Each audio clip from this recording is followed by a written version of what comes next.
I have worked with this particular collection at Vindolanda since about 2008.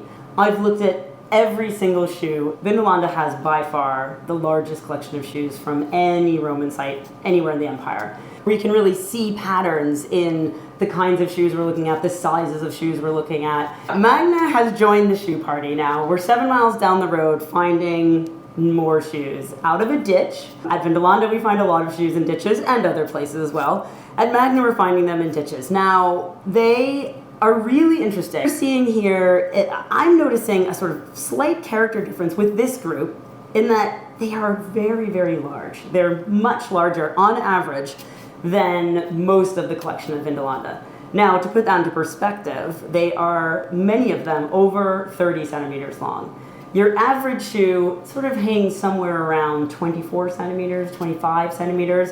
We certainly have ones that go larger.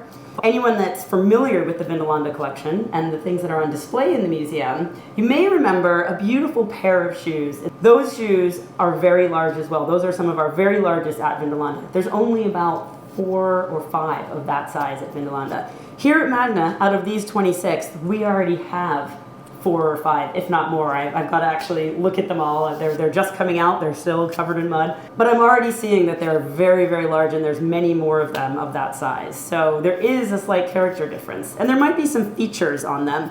For instance, something like this shoe right here, very, very nice man's sandal from the late 3rd century. It's quite a late shoe.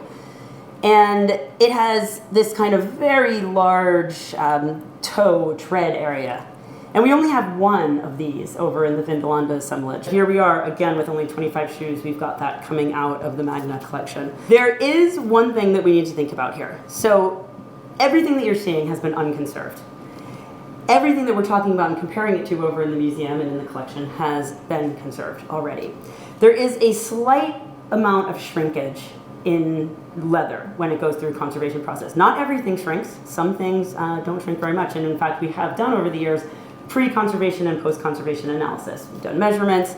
The shrinkage, however, is minimal. Maybe at the most, we're talking about 1 centimeter. So perhaps a shoe like this one, which is almost 33 centimeters, it's about 32.6 or 0.8, something like that, that will maybe come down to 32, maybe 31.8 or something like that. So they don't shrink very much. There is also an argument people have said for many decades when we find leather, well, maybe they're taking on some water to start with and they're sort of already puffed up a bit, and so perhaps some of the shrinkage is bringing it back down to its original size. It's a decent argument, but the point is that these things aren't blowing up and shrinking by 4 or 5 centimeters. That's not realistic. We're just talking about maybe 10 millimeters.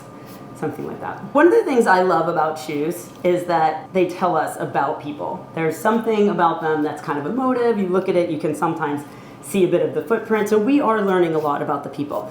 Now, there was definitely, I think, some chat online about the very large shoe, which is this one right here.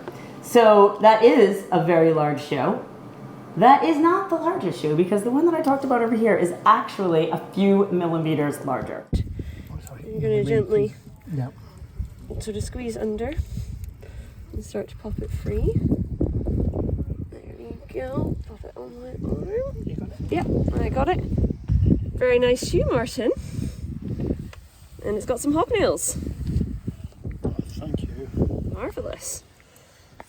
So it's got some hobnails up at this end. You can see a few of them coming through. Right. Thank you so much for the opportunity. It's so good. I cannot. This is so good.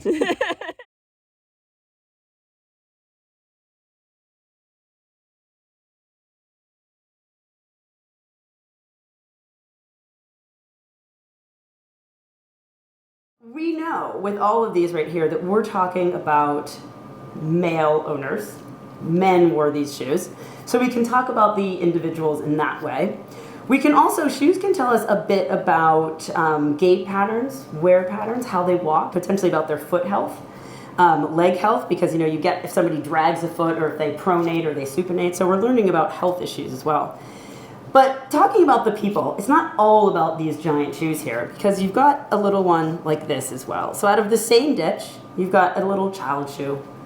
And we all love the children's shoes. If you've been to the museum, you've seen how lovely the ones on display are. They're just terrific. And that reminds us that it's not all about these big soldiers who are wearing their, their marching boots or their lovely sort of evening sandals. The men did wear lovely evening sandals. But we also have children's shoes, and they're showing the range of people who were here. So we're really learning a lot about people from the shoes.